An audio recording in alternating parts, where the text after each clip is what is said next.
No. Okay, if you want to go ahead. Great.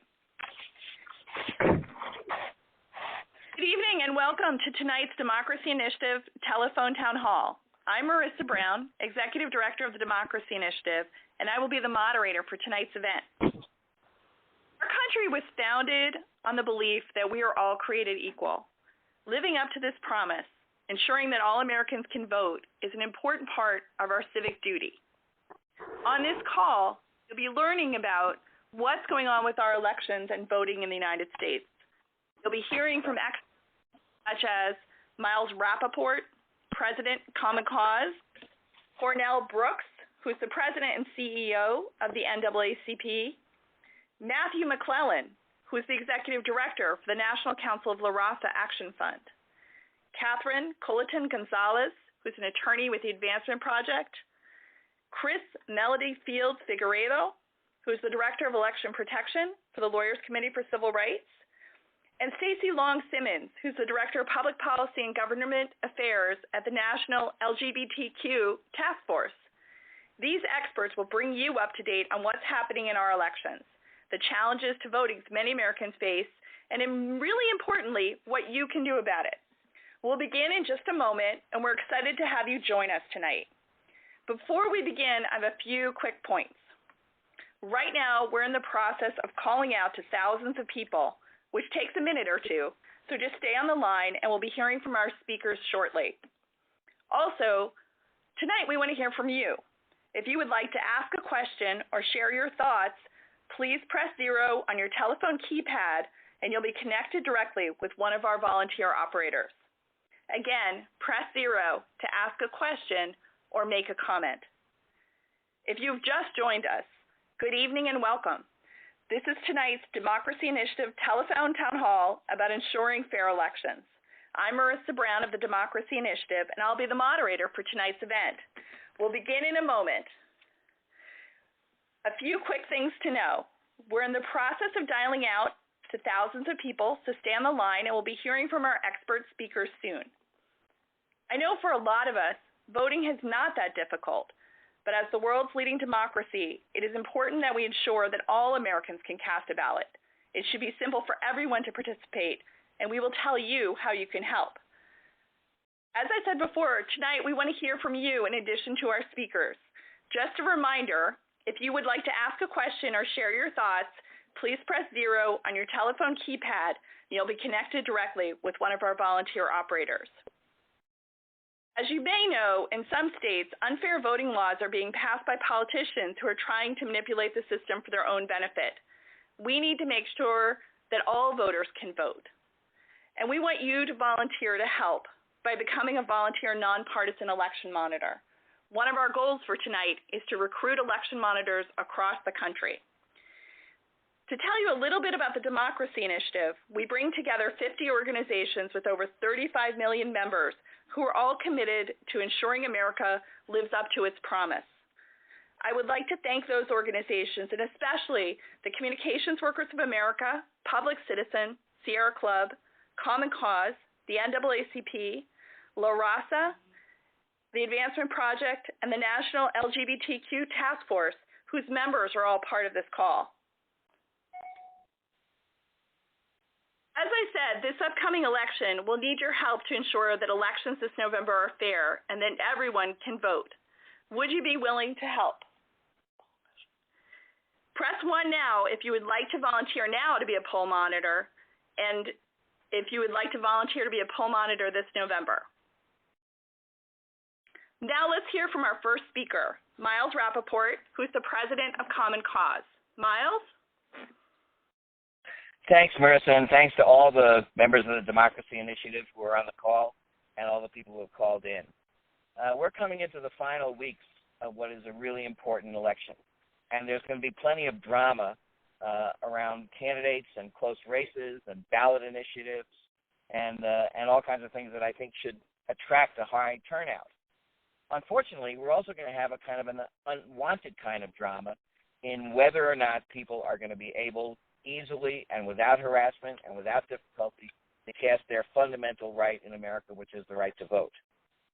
Unfortunately, in a number of states, we have a very confusing situation where laws have been passed to restrict the right to vote, to require voter identification, or to shorten the early voting periods, or to eliminate same-day registration, or all kinds of things that are making it confusing.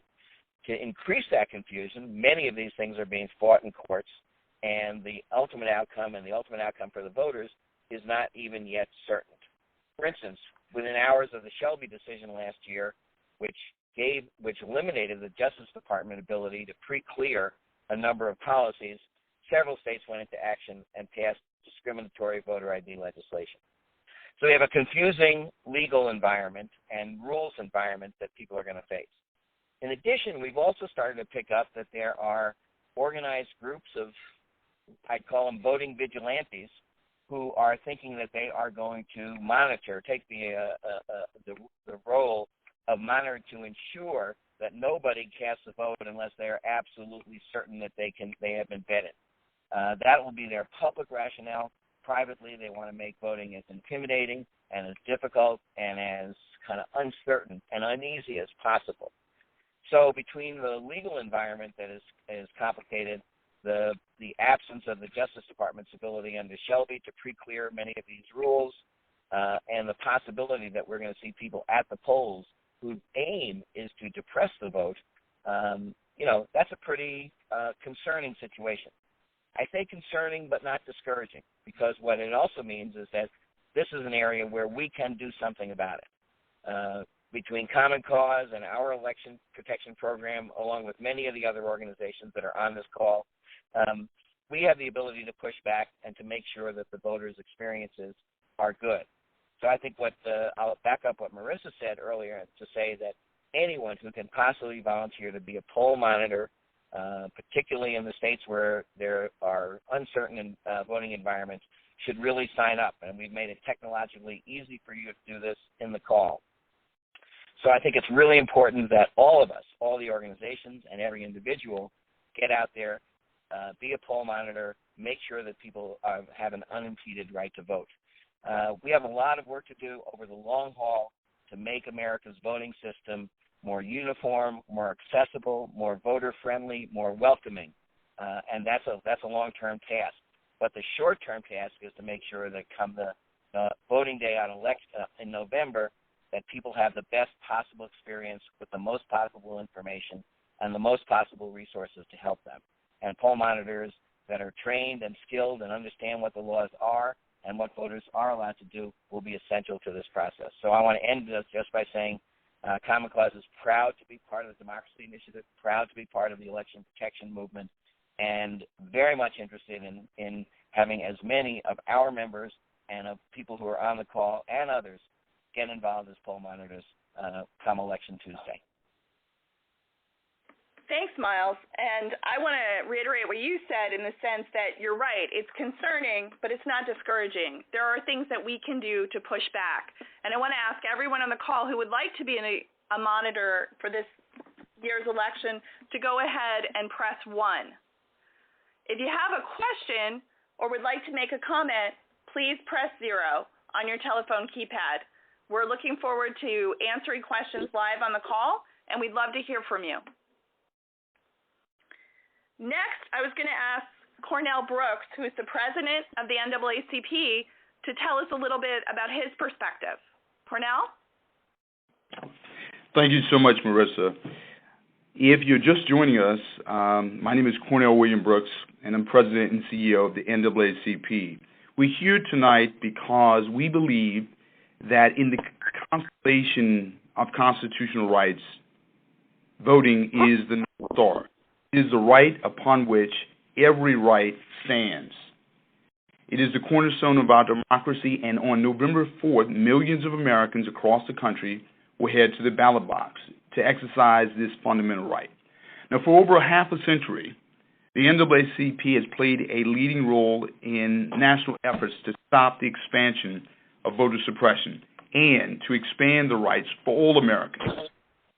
The NAACP's strategy to protect and expand voting rights for all Americans has elevated and kept the attack on voting rights in the forefront of the national debate and raised awareness at the state level.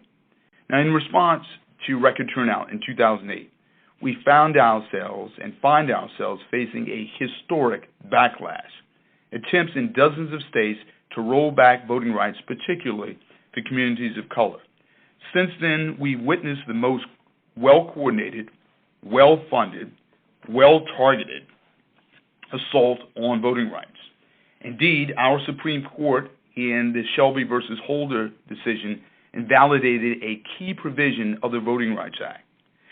And we stand today without the full protection of the Voting Rights Act, and as a consequence, states and localities now have the ability to restrict the right to vote unchecked, unlimited, and indeed unconscionable. These new laws and attacks are the poll taxes of our day. After years of progress, we cannot allow those who wish to restrict the right to vote to be able to engage in this activity unchecked.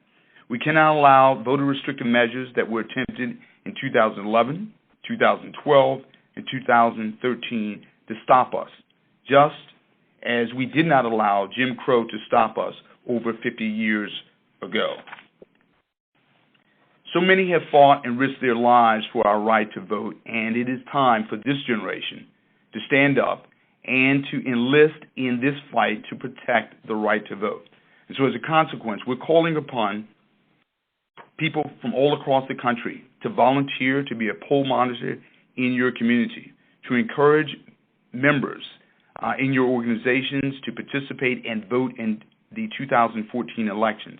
And finally, to get involved in local membership organizations to combat state rollbacks to voting rights. This is a moment. It's a historic moment. It is a moment of conscience, and it is a moment in which we're all being called upon to stand up and to stand for the right to vote. With that said, Marissa, I'll turn it back over to you. Well, I think that's exactly right. It is a moment of conscience, and it is a moment when we are being asked to stand up. I'm going to go to Sherry Smith from Columbus, Ohio, who has a question. Yes. Sherry? Yes. I can go ahead and talk now? Yes, please, Sherry. Why don't you ask your question? I work at the polls every election. I'm a voting location manager, and I have seen discrepancies a lot of times where people will come in and they'll say, I did not vote by paper ballot. I mean, they didn't mail in their vote. They didn't do absentee ballot. But the books will say absentee ballot. We had a lot of that during the Obama election. We've had a lot of that in other elections, and a lot of people are angry with us, but there's nothing we can do. You know, I'm working for the board that day, but I mean, it's a lot of discrepancies. And so, I mean, what do? I tell the board, but I don't know if it's getting any resolution because I keep having the same problem each year. A lot of people come in and say they didn't vote. They didn't send in the absentee ballot. Well, that's a really good question, and I'm going to ask Catherine Colleton Gonzalez to answer it, partly because she's a lawyer and she knows the answers to lots of questions. Kathy? Yeah, thank you. I'm actually going to look on our website right now, www.advancementproject.org, and I am going to find our Ohio Palm card. So if you give me just a second, I know that that's a perennial problem in Ohio, and I really commend you for talking to the boards of elections. We have this in English and Spanish in a number of our states, and I guess the best thing to do on Election Day is also to tell folks that if they haven't voted their absentee ballot, that they should be able to vote a regular ballot, and if for some reason the BOE doesn't let them do that, they should vote a provisional ballot, but only as a last resort. Many states have more generous rules than Ohio does about absentee ballots. But this year it's even more complicated because all registered voters have received an absentee ballot in the mail in Ohio. So they should only complete and return it if they want to vote absentee by mail. by that being sent out, we also hope that this year the boards of elections will be a little bit more generous when people come in and say, I didn't receive an absentee ballot, I didn't vote an absentee ballot, I want to vote. They should be able to vote under the Help America Vote Act. They have to be able to vote at least a provisional ballot if they say that they haven't voted their absentee ballot. So I would just try to get as many people to vote as possible. And please take a look on our website for these materials and be in touch. Thank you, Catherine. I want to remind people that one of the things we're trying to do is on Election Day have people at the polling places who know some of the answers to this and certainly know who to call. So again, I'd ask you to press 1 if you would like to volunteer to be a monitor on Election Day or during the early voting period. And with that, I was going to ask Matthew from the National Council of La Raza to tell us a little bit about what you think about voting and what's happening from your perspective. Sure. Thank you very much. For those of you just joining, this is Matthew McClellan. I am the Executive Director of the National Council of La Raza Action Fund. And I wanted to talk briefly about the importance of Latinos to have full and unencumbered access to the polls on Election Day and for places where we have early voting. There are a lot of pundits and naysayers out there who say that Latinos simply don't turn out in midterm elections, and I think that we all know that that's not the case. And we don't want the narrative on November 5th to be that Latinos didn't turn out. So we've, and in the last 10 to 15 years, the Latino community has made great strides and great gains in electoral power. And the only way to continue that is to go vote and also to protect our vote. So tonight we're talking about what we can do to volunteer, and we need all Latinos on this call to step up and help protect our community's right and ability to vote without any obstacles across the nation. In states like Colorado, Texas, New Mexico, California, and Florida, the Latino vote is a powerhouse. There's no denying the power of the Latino vote there, and we need to make sure that we protect every single registered and eligible voter's right to vote in those states. But even in states like North Carolina and Ohio, where our community is a little bit smaller and just emerging, there are races that are extremely close, and the Latino vote will be pivotal in those races, and protecting access to the ballot box is critical. So again, we ask the people, I believe it's hit 1 to volunteer and to step up and to help protect the Latino community. And with ongoing fights that we talked about earlier over onerous voter ID laws in states like Texas, there's bound to be confusion on Election Day as to just what we actually need to bring with us to be allowed to vote. And there's always the very high likelihood that with this added confusion, there's going to be some equal language access barriers that will be an even bigger issue because of all the complications. Because of this, we must help our community and protect their access to the voting, to the ballot box, and to vote unencumbered on Election Day and where early voting takes place. So this is just a plea to all of our Latino friends on the phone tonight to step up and volunteer nationwide. It's a very, I believe you'll get free training and everything will be very clear on what you need to do. And we just ask that everyone step up. Don't let the gains we've made in the last 15 to 20 years get eroded by people who want to keep Latinos and people of color from voting nationwide.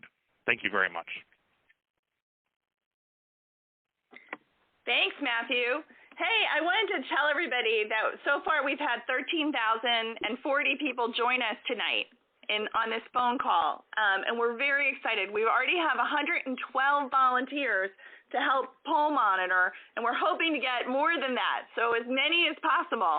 And I think Matthew's right in saying it's important that we protect this.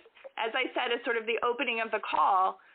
Really, when you think about America and what our democracy is about, it's really about the idea, the promise that we're all equal. And voting is really the way that we show that. And we at the Democracy Initiative are working with a large coalition of organizations in the Democracy Initiative, but with another coalition, the Election Protection Coalition. And I want to turn to the director of the Election Protection Coalition, Chris Melody Fields Figueiredo, who can tell us a little bit more about what it means to monitor the election and what election protection is all about. Chris? Thanks, Marissa. And I'm actually the manager of legal mobilization at the Lawyers Committee, but I also co-lead the Election Protection Coalition with my colleague, Marcia Johnson-Blanco. And so happy to join all of you guys. And each of the speakers tonight are members, their organizations are member of the Election Protection Coalition. And I just want to thank everyone that has gotten on the phone this evening. 13,000 is a great number, and it really is, working in collaboration with all of you on the ground is going to make sure that we protect the right to vote in this election and every election moving forward. You guys are really critical in this fight. So Election Protection is the largest nonpartisan coalition in the country. There are a number of organizations that are a member of the coalition, and we're working together throughout the entire year to protect the right to vote. We recruit both attorneys and citizen poll monitors, both to protect the right to vote and monitor issues that arise before Election Day and on Election Day as well. There are two critical components of election protection. One is the 1-866-OUR VOTE hotline, which is live now through Election Day. Any voter, any of you on the phone today, if you go to the polls and have problems or have questions ahead of Election Day, call the 1-866-OUR VOTE hotline. Tweet about it, put it on a Facebook post, put it in your community bulletins, and let everybody know that this is a resource for them if they have any questions or problems about voting. It's also connected to provide services in multiple languages through the 1-888-VOTE hotline, which is through the NALEO Educational Fund, and the 1-888-API-VOTE, which provides services in multiple Asian languages. So that is live throughout from now until Election Day. We've been getting a ton of calls from folks in Georgia unclear about their voter registration status, obviously from Texas, of folks that are unclear about the status of the voter ID law there. So it is really, truly a critical resource.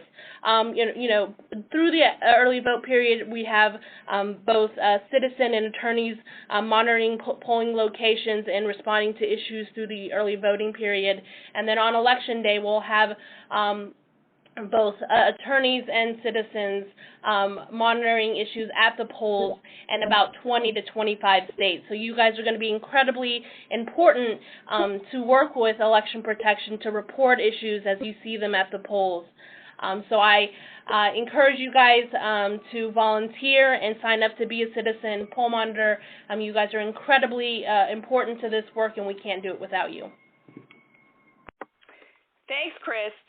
You're exactly right. We can't do it without the people on this call, and we do need hundreds of volunteers around the country, particularly in the areas where we're concerned that there might be issues. I did want to answer a few of the questions.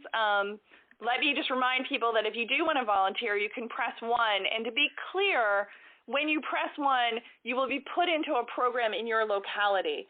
This is not something, we're doing it, we're recruiting people nationally, but all of this work takes place on the ground in a place, whether it's Texas or Ohio or Georgia or North Carolina or Wisconsin, or California. These are all places where there will be election protection efforts and there will be citizen poll monitors, and you can volunteer.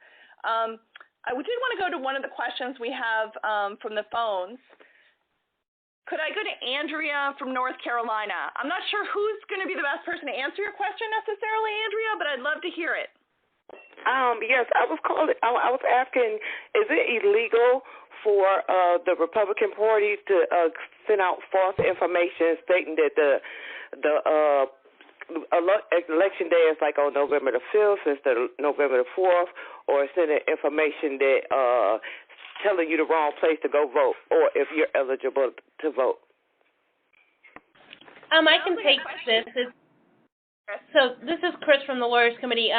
So that is called deceptive practices. It's an issue that both Common Cause and the Lawyers Committee have worked very closely together and helped propose legislation both on the national level and the state level as well. The laws are different according to state if there is a state action that can be taken if that deceptive information is broadcast. But what's really critical, and one of the things we did in 2012 in North Carolina, there were deceptive phone calls telling people that they could vote by phone. As that information comes, reporting that to the hotline, and all of us out on the phone have done, calls into the community to correct that misinformation. I don't know the specific statutes in North Carolina, but the critical thing is tracking down who is distributing that deceptive information, so we can take action. Great. We have another question, which is from Adela Aguilar in Houston, Texas. Adela? Yes, yes, hello? Can you hear me? Yes, we can. Hi. Thank you. Yes, I was wondering about the deaf community. I recently have befriended the deaf community, and I was wondering, are there any activities or progresses that include them and help them with the voting process or try to bring them into the voting process? I can take that also. This is Chris Fields from the Lawyers Committee. So there's a National Disability Rights Network that has what they call P&As in almost every, I believe every state that work locally with deaf and hard of hearing communities and other disability communities to help them on voting issues. I'm going to look up the specific contact information for Texas. But they are part of the coalition, and they are working with those communities to make sure. There's one key provision for those that have disabilities is Section 208 of the Voting Rights Act that allows you to bring someone to the polls to help you, and that is nationwide. Thanks, Chris, and thanks for the question. I want to remind people, these are the kinds of questions people do have on Election Day, and the kinds of things that you can do to help include pressing 1 to volunteer to be a monitor on Election Day and help us help voters make sure that they can vote. And I want to have one more question. I have Christopher from Stone Mountain, Georgia. Christopher, could you ask? Yes. Could you hear me? Great. Tell us your question. Yeah, I can. My question is about the transgender voters. I got my name changed about 2 years ago, and I'm trying to figure out how I can get back to being able to vote, because I've moved since then too. And I registered with Georgia Equality at one of our Pride events. Great, and I'm going to ask Stacy Long Simmons. Stacy, can you help Christopher?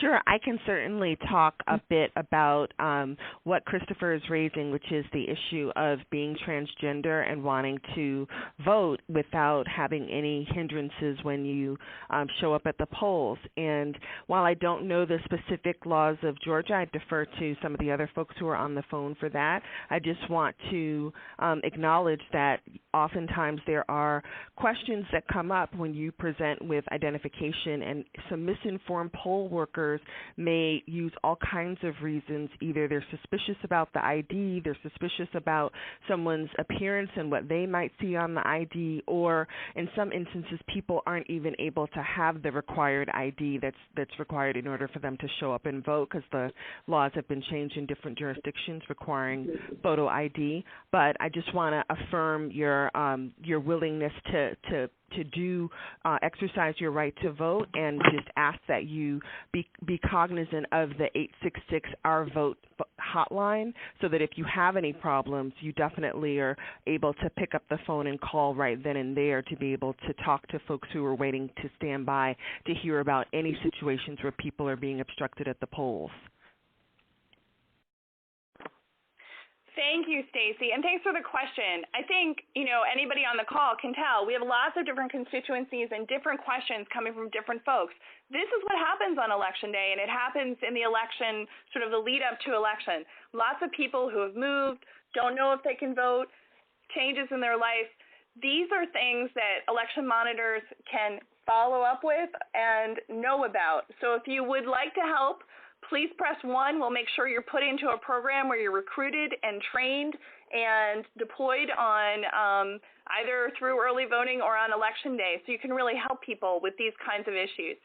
So with that said, I did want to go to Kathy Culleton-Gonzalez, who knows a lot about what's happened legally. And Catherine, can you tell us a little bit about what's happened recently and what people should know about in terms of voting? Sure. There's been a lot of litigation. There's been a lot of recent litigation. So we won in Wisconsin, and there's no voter ID in November in Wisconsin. In Texas, that case was won and then overturned by the Fifth Circuit. So as of now, there is voter ID in Texas. We litigated with the North Carolina NAACP and many other groups against North Carolina's comprehensive voter suppression bill, and we were unable to stop those provisions from going into place in this November. In Ohio, the ACLU won a really good case against cuts to early voting and same-day registration. They won on appeal, and the Supreme Court actually overturned that for this November. So those are some of the big cases, and my dear friend Chris actually just told me that about an hour before this call that a case was won in Arkansas, so there's no voter ID in Arkansas. It's all changing very, very quickly, and it can be really confusing. And it's really similar to what we went through in 2012. We beat voter ID in Pennsylvania in 2012, and yet and still on election day there were problems. Some of the problems that happen also are racial justice issues. So I'm with Advancement Project and really, really honored to be with this wonderful, esteemed panel and to be part of Democracy Initiative and Election Protection. And I'm the director of Voter Protection. We're a national racial justice group, but we're voting rights nerds, and we're all proud to be voting rights nerds. And I think that just by being on this call, everyone who's listening is a voting rights nerd. When we look at the top issues in our country, and I've been practicing civil and human rights law for 20 years, I've learned how critical voting rights are, as Mr. Brooks said, and they're trying to take them away because they're fundamental to everything else. So a lot of it is in reaction to changing demographics and some of the folks who you all are trying to organize and trying to help vote. For example, I'm from an immigrant household, and I know that we'll never change anything about how immigrants are treated unless communities of color can truly exercise their political power in what's supposed to be a democracy. The war on voting is really a backlash against quote-unquote changing demographics. It's taking us back to the days of Jim Crow laws in quite obvious ways. So we and our allies have been litigating on behalf of Black and Latino voters against strict voter ID laws. They're, for all practical purposes, a poll tax. We know they impact women, low-income voters, and many others as well. So I know you're busy, and I only have 3 minutes, and there are a lot of people on this call.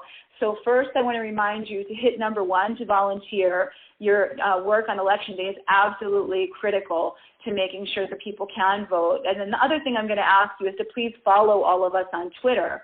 You can follow me. You can follow everybody else on this call on Twitter. You can follow Advancement Project. My handle is @Kathy Culleton GZ, and you can also follow us at @ADV_project.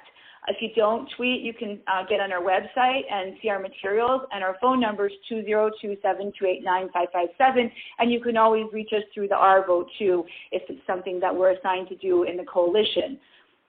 If you follow us on Twitter, you'll be the first to know when we win a case, like we just did in Wisconsin, and you'll know that voter ID is no longer needed. Or when we lose a case, we have to keep on fighting back, as just happened in North Carolina. And I want to be clear, when we lose, it's a setback, but you need to know what the rules are and what's at stake. We also need to build a voting rights movement to keep on fighting back. So as you talk to voters, you'll know what the rules are, and you'll know how to help fight voter suppression and to build a voting rights movement. Whatever we can't fix now, we need to litigate it and fix it before 2016. I know voting has become really complicated, and there are forces out there that want to make it hard, and our job is to understand it and break down the barriers, but I think that's not impossible. So please stay in touch. We can give you the tools to make sure that happens. And I just also want to run through 5 things, really quick things that we all can do to protect voting rights between now and 2016. Number 1, be aware. Number 2, advocate. Number 3, litigate and communicate. Get the word out about it. Number 4, be bilingual. It's one of the most important things we can do is to have our materials and our information in multiple languages. People who do not speak English very well are going through a literacy test if they have to vote in English only, and bilingual materials actually increases access by up to 40% among voters of color. And then number 5, what you're doing right now, be part of running elections. It's a democracy, and we need to make it ours too. Thanks, Kathy. And I'm going to add one more, which is press 1 to volunteer to be part of our democracy. And just to make sure people understand, when you do press 1, what will happen is in the next week, someone in your community who's running an election protection program, who is recruiting and deploying nonpartisan citizen volunteers to monitor the election will contact you, make sure you're trained, and make sure that you have what you need in order to be a successful monitor of the elections. We talk all the time when we talk about what a great democracy we have. Often we send election monitors overseas. Often we need that here too. We need people who are watching what happens, understanding what happens, and really helping voters. And that's what election monitors are able to do. I wanted to go to one more question, which is I have Andrew Bennett from Sylvania, Ohio. Andrew, are you still on? Hello. Hi, Andrew. Welcome. Hi. Do you have a question for us? I do. So, in Ohio, I can't vote yet, but I'm working at the Youth at the Booth program. So I'm already going to be at the polls helping people figure out how to use, like, the voting equipment. Is there anything else I can do to help? Or help? Sure. Cornell Brooks, could you tell Andrew, who's obviously already a good citizen, although perhaps not old enough to vote yet, what else he could be doing to help?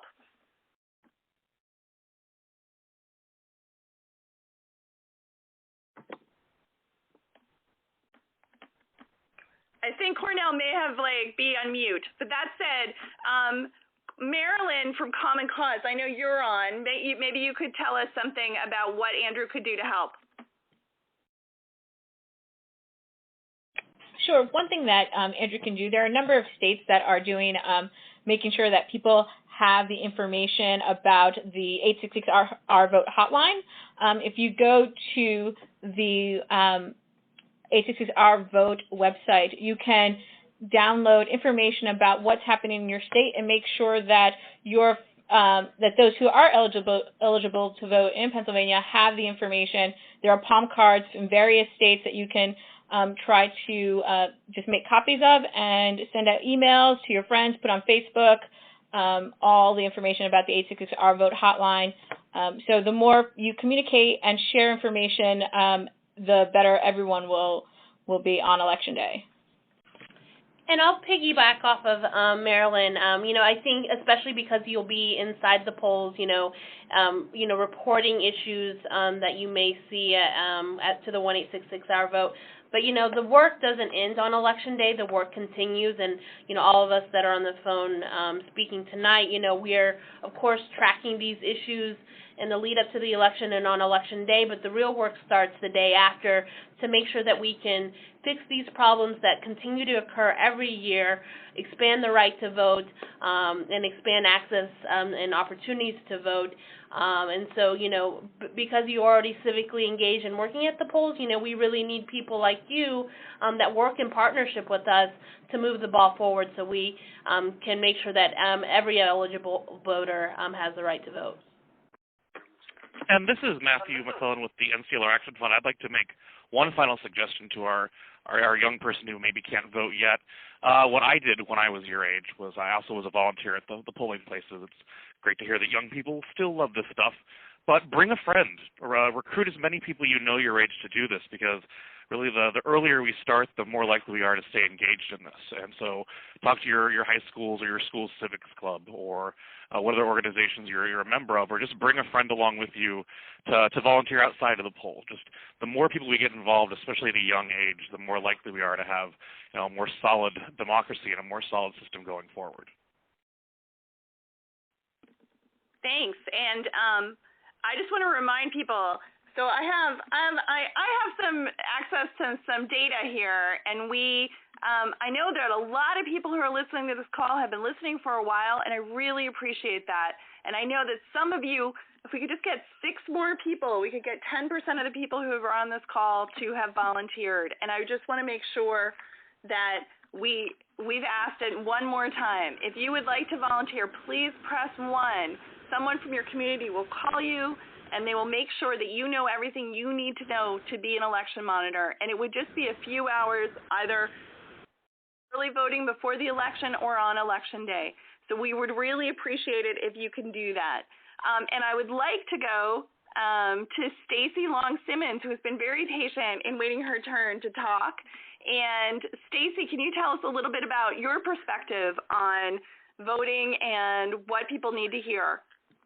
Sure. Thank you so much. For those of you just joining, I'm from the National LGBTQ Task Force, and we're deeply troubled by what's been happening over the last few years as states across the country continue to throw up so many roadblocks to voting.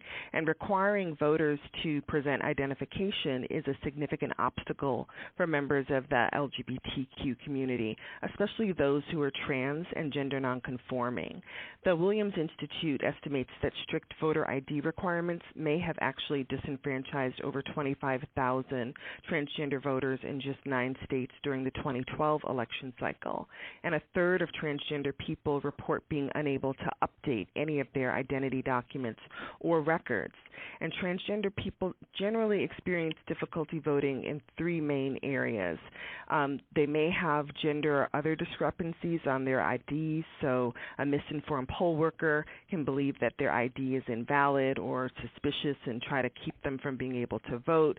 There may be encountering unfair suspicion or discrimination that's solely based on their appearance. So even where a voter has a consistent and up-to-date name and gender information on their ID, a poll worker may still feel like they can challenge transgender person about the accuracy of their ID, and it's solely just based on discrimination based on their appearance.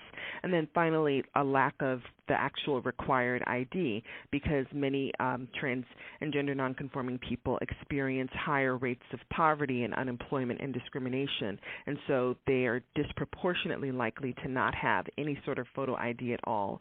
And so I was going to share a story about Jordan Hansen, who is a transgender woman who's fearing that she will be disenfranchised in the upcoming election cycle. She's a resident of Kansas. She's older than 18 and has registered to vote and does have an official government-issued photo ID, but the sex field on her driver's license is listed as male. And while Ms. Hansen has tried to change her driver's license, she was turned away because they then told her she needed to change her birth certificate first. And so then when she tried to change the sex on her birth certificate, she was told that was impossible because of some state Supreme Court case. So poll workers were not instructed to consider sex in assessing the validity of a photo ID, but transgender voters have reported experiencing problems with and having to actually find themselves in the position of educating poll workers on sex discrepancies on their ID, and even having to sometimes explain what transgender means. So it's no wonder that many transgender people simply stay home and give up their right to vote rather than face discrimination at the polls. And we know that the transgender community is not the only group that's disenfranchised by these laws. I mean, we've been talking this evening about the different groups: women, older adults, immigrants, people who live in poverty, communities of color. Anyone who has a largely transient life as well are just significantly more likely to have identification that isn't current or isn't acceptable in the eyes of the poll worker. So the task force, we're committed to preserving access to democracy for all and fighting against restrictive voting laws and ensuring that each and every one of us can have access to the electoral process. And so we've said it once, we're going to say it again. Please press 1 to volunteer to be a poll monitor in your local community and be engaged. Register to vote in the 2014 elections. And visit thetaskforce.org for more information about our work on these important issues. Thank you. Thank you. And I want to thank everyone who has both presented on the call and participated in the call. We are up to 150 volunteers. 151, 152, who have volunteered to be election monitors on Election Day or during early voting, and we really appreciate that. As I said at the outset of the call, and as Cornell Brooks said, this is a moment of conscience. This is about our democracy and about the promise that our founders really felt when they made this country, that we are equal, that everyone has a voice. And I believe really strongly that that is something that we all should be working for, and it's part of our civic duty to both vote and to make sure everyone can vote. So I thank you for volunteering, and I thank you for participating in the call. And if you have more questions, I think people have put out a lot of websites and information for you to follow up with, and we appreciate your time. Thank you very much.